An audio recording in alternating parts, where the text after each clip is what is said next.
Okay, Luke, I'll try not to go too hard on you.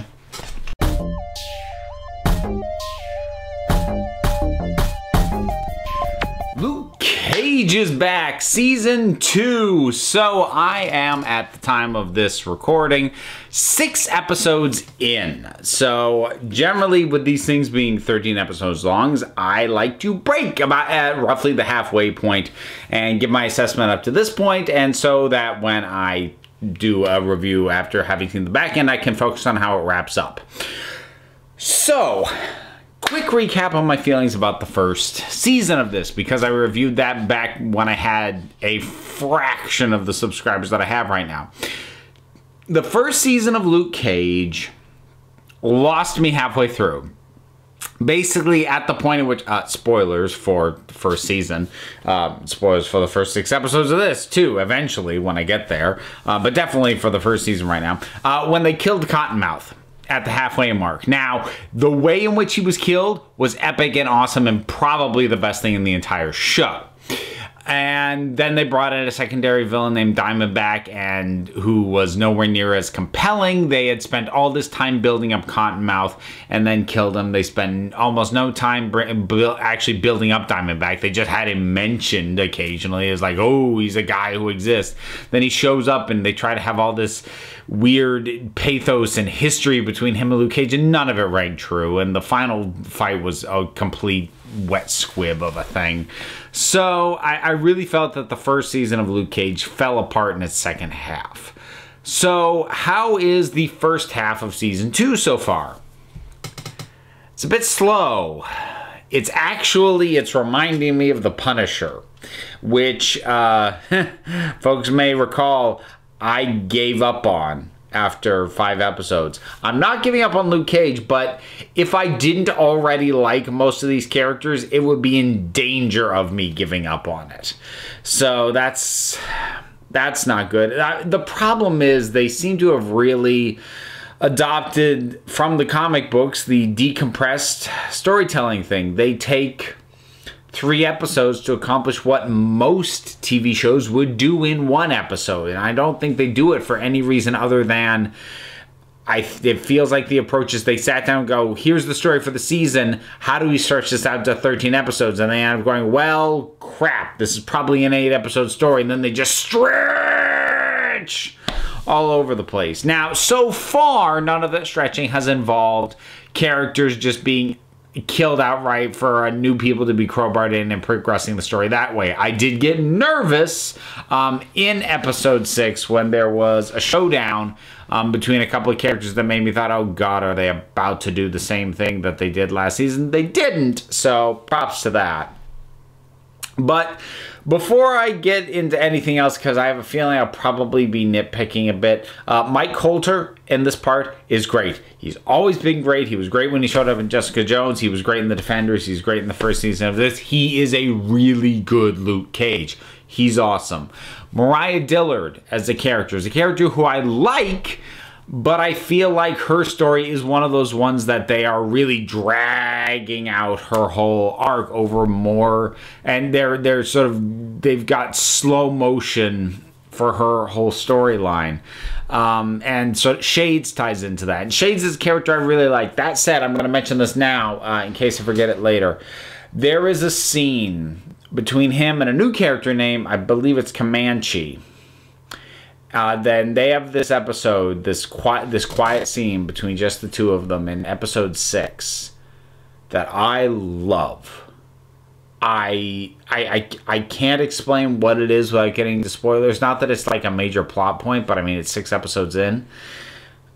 I love it so much. If you've seen it, I'm hoping you know the scene I'm talking about.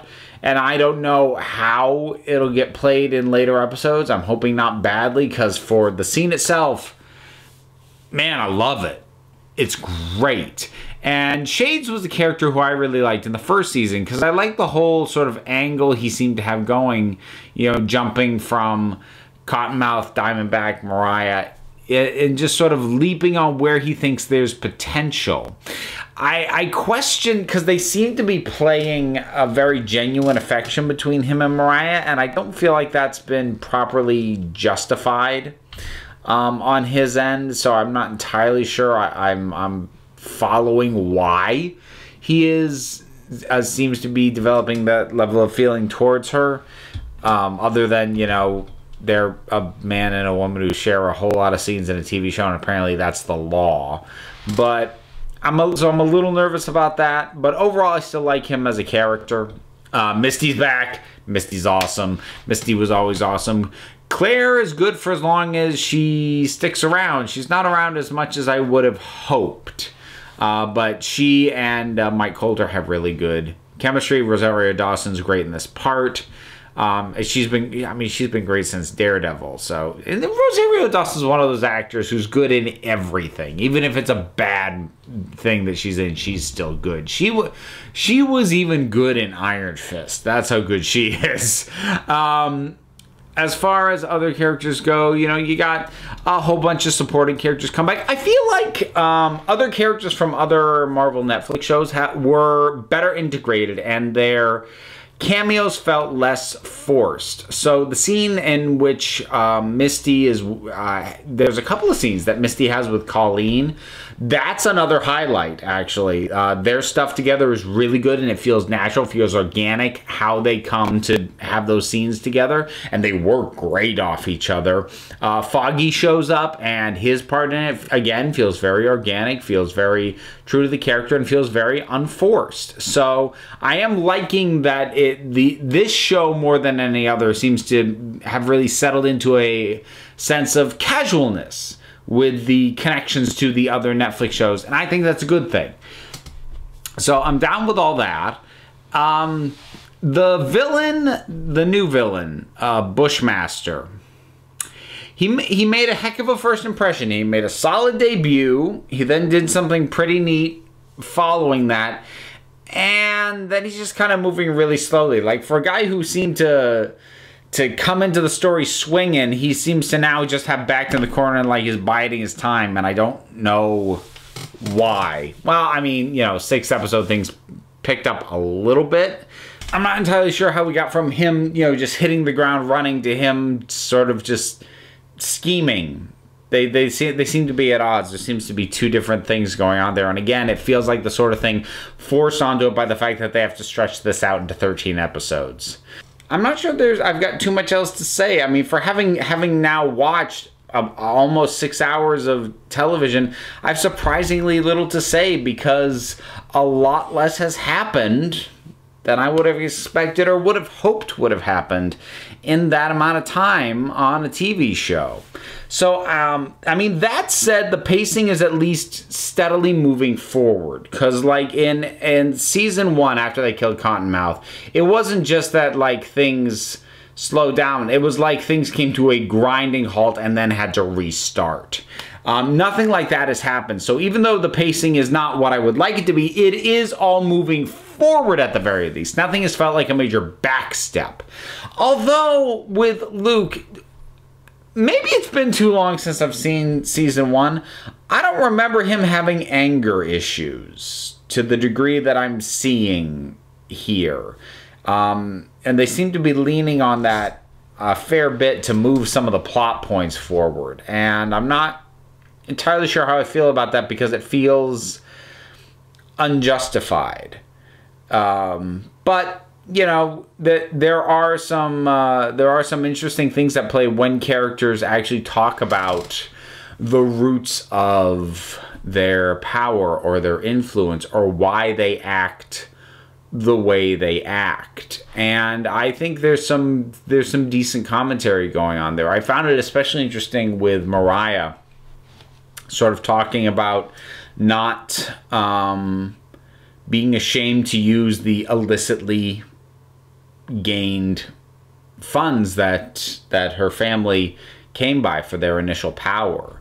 And, you know, the idea that, and nobody says this part outright, but the fact that, look, if you're black and wealthy, that either happened very recently, or something shady is probably in your family's past, because black people were barred from earning fortunes legitimately for a long time.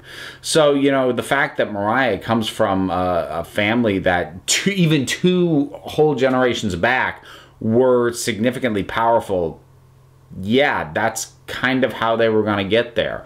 And again, nobody says that outright, but it is an undercurrent, and it's one that feels very appropriate to the story and to the characters and everything else that's going on.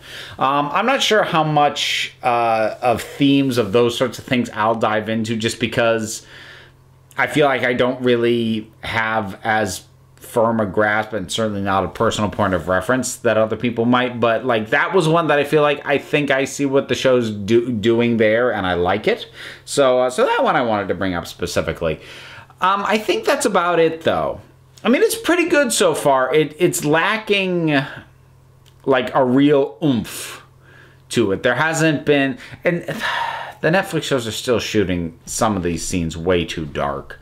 But there's been a couple of decent action scenes, but I mean, Luke, as badass as he is, and he's perfectly capable of being badass in fight scenes, his fight scenes aren't especially dynamic. He gets punched and shot at and has glass broken over him, he's unfazed, and then he beats everybody up. Or every now and then he gets his butt kicked just to show you, oh, stuff just got real now. So, you know, he doesn't have the most dynamic fight scenes in the world, and maybe that's part of the reason we haven't had something like sort of the siege on Fort Knox, or whatever it was they called it, back, I think, episode 3 of the first season. But lacking that, and sort of lacking the pacing that I would prefer, I had hoped things would have picked up more than they have by this point in the story. That said, I'm not disappointed yet. While the number of things that I actively like, oh god, the music. Holy crap. I don't even know if I talked about the music of the first season. The music was great the first season. It's even better this season. Like, I'll probably actually buy this soundtrack.